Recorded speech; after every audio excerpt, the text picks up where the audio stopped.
Olá, estamos aqui com o professor Clóvis de Barros Filho. Ele é jornalista, bacharel em Direito e é filósofo, professor de Ética na Escola de Comunicação e Artes da USP, em São Paulo. É isso, professor? É isso mesmo. Professor, obrigada pela entrevista. A revista Na Mochila é uma revista, é um projeto social, nós chamamos de projeto social. Ele é veiculado na cidade de Sorocaba e em outras 13 cidades da região e é um grande prazer tê-lo conosco. Alegria minha. Um tema super importante, né? A ética. Professor, quem você acha que deve começar a ensinar ética para as crianças? É a escola? É a família? Como é que funciona a questão da ética para a criança? Sem dúvida é na infância que o melhor momento para uma criança entender o que a ética significa.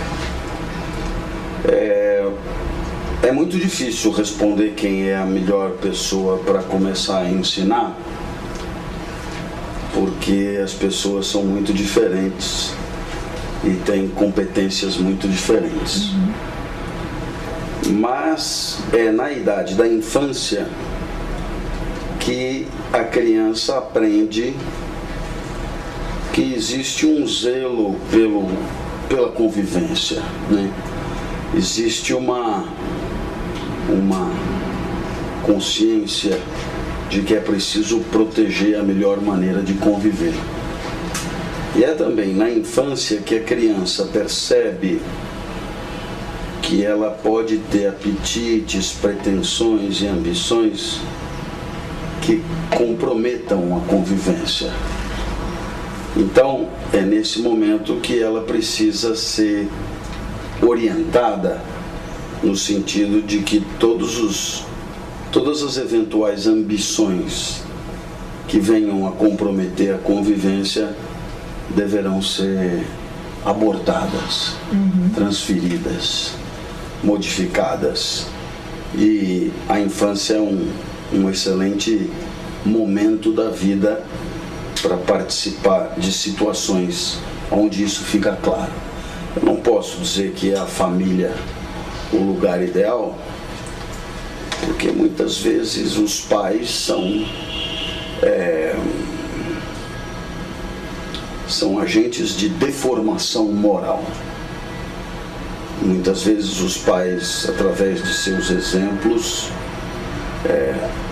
prestam um desserviço ético, porque querem fazer triunfar suas ambições de qualquer jeito, porque não respeitam o coletivo a que pertencem, porque estão sempre tentando levar vantagem.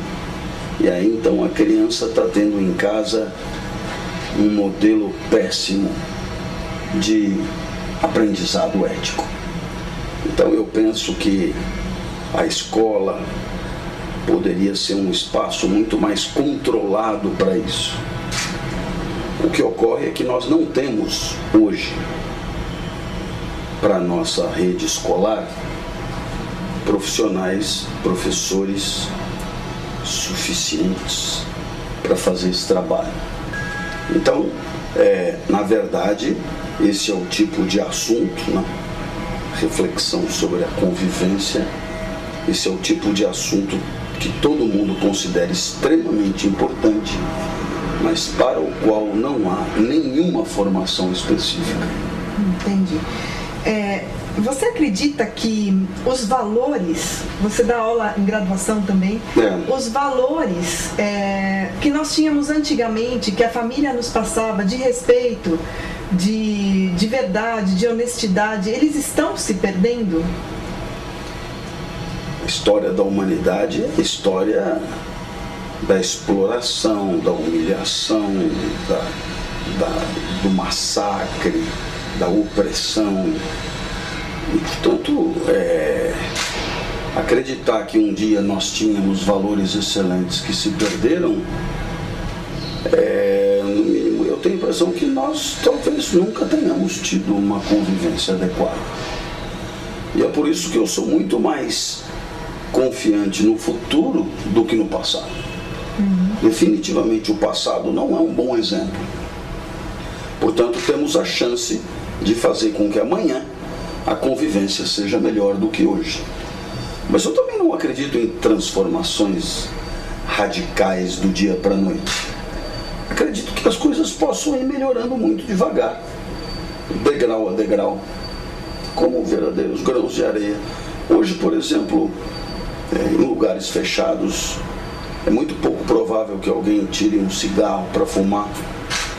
E há 10 anos isso era a regra. Então é sinal que a convivência melhorou. Nesse quesito, pelo menos.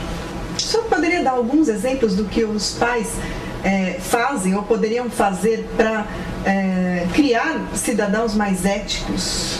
Bom, os exemplos negativos são sempre muito mais abundantes. Eu estava com a minha filha em Águas de Lindóia, ela tinha um parquinho e tinha uma placa assim: criança com menos de 7 anos não paga. Na nossa frente tinha um pai com um menino e o pai foi perguntado: quantos anos tem o menino? Aí o pai falou: 6. Aí o menino cutucou e disse: não, mas eu já fiz 8. Aí o pai deu-lhe um tapa na cabeça. Então veja que isso é interessantíssimo, a criança apanha por dizer a verdade. E o pai ensina a criança que ela sempre deve mentir para levar vantagem pessoal em detrimento da cotização coletiva do parque, né? Da manutenção do parque. Então isso é um excelente exemplo, né? De uma grande simplicidade para entender por que depois, no andar da carruagem, essa criança que apanhou por dizer a verdade vai estar plenamente convencida de que quem preza pela convivência é trouxa e que é, portanto, preciso lutar pelo próprio prazer, pelo próprio ganho, pelo próprio lucro, né? É a mesma lógica que esse menino vai encontrar na empresa quando ele for trabalhar. Quando na empresa ele encontrar lá coisas como foco no resultado. O que significa foco no resultado? Significa só o resultado interessa. E quando você pensa que só o resultado interessa, o que você pensa é o seguinte: eu posso fazer de tudo e devo fazer de tudo para obter o resultado. E aí, evidentemente, significa mentir, enganar, ludibriar e tudo aquilo que não queremos que aconteça na convivência. Então, da mesma maneira que o pai bate no filho porque não pagou, porque teve que pagar o ingresso no parque de diversão, o empresário demite o seu funcionário por dizer ao cliente uma verdade sobre o produto que vá impedir aquela venda. Então você percebe, a gente muda um pouquinho o cenário, mas a lógica permanece a mesma. Temos que levar vantagem à convivência que se lixe. Certo. Professor, a forma de educar nos dias de hoje, ela está muito caracterizada, né? Discute-se muito da falta de limites, né? Então, será que o amor demais, o amor pelos filhos, está resultando nessa falta de limites, na falta de dar autonomia para os filhos, de não querer que eles se frustrem? Isso é amar também? No final das contas, o trabalho do educador é um trabalho necessariamente restritivo, né? Educar é restringir. Educar é definir privações. Educar é direcionar a energia vital numa certa direção em detrimento de outra direção. Se deixamos uma criança solta, ela será guiada pelos seus instintos, por aquilo que Freud chama de princípio de prazer, e ela buscará maximizar o seu prazer no mundo. E E isso pode tornar a sua existência no mundo social complicada. Então, todo trabalho de civilização é um trabalho de definição das condições em que a satisfação pode acontecer. E a educação dos pais é uma parte importantíssima desse processo civilizatório, que é um processo de direcionamento das energias vitais, né?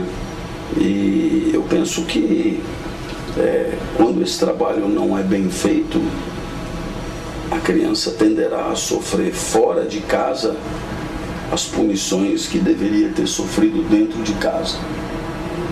Como dizia minha mãe, quem não apanha em casa vai apanhar na rua. E claro que quando ela falava em apanhar, ela não estava se referindo à violência física necessariamente, mas ela estava se referindo a todo tipo de advertência que pudesse direcionar adequadamente os estímulos vitais de uma criança para direções que não comprometam a ordem social e a vida social. Seria isso uma associação? Os pais associariam ao medo de não ter o amor do filho? Será que a gente pode justificar assim? Os pais estão permissivos demais, com medo de não ter o amor do filho ou que o filho não se sinta amado por eles? Eu penso que há uma cobrança sobre os pais em sua vida profissional cada vez mais acentuada, e há um gasto de energia cada vez maior com isso. Então eu me atrevo a dizer que os pais hoje educam menos por uma questão mesmo de administração das suas forças vitais, né? Tanto o marido quanto a mulher se dedicam tanto aos seus projetos profissionais, ao seu trabalho, ao ganho do sustento, etc., que acabam delegando a tarefa de educar os filhos e, de certa maneira, não querem assumir o ônus e o custo, eu diria, né, de impor sanções aos filhos. Então, eu diria que é quase que por falta mesmo de condições físicas, no seu sentido mais amplo, né? Então, eu falo, não quero saber disso, não me traga problemas, tanto para um quanto para outro. Veja, por exemplo, mesmo a relação com a escola, né? Quer dizer, o pai quer que a escola resolva o seu problema, mas ele mesmo não quer um maior envolvimento, porque isso implicaria para ele um custo imenso e muitas vezes as exigências da vida profissional, que sabidamente hoje são muito maiores do que em qualquer outra época, fazem com que ele acabe tendo que abrir mão de gastar energia para entrar em atrito, para divertir, para dar bronca. Tudo isso custa, tudo isso é pesado, tudo isso é cansativo, né? Então deixa para lá, né? Essa ideia do deixa para lá é particularmente nefasta, porque a criança precisa ser preparada para interagir em sociedade, e essa preparação tem que ser feita no seio da família. Muito obrigada, foi um prazer, professor. Obrigada. Prazer. Valeu.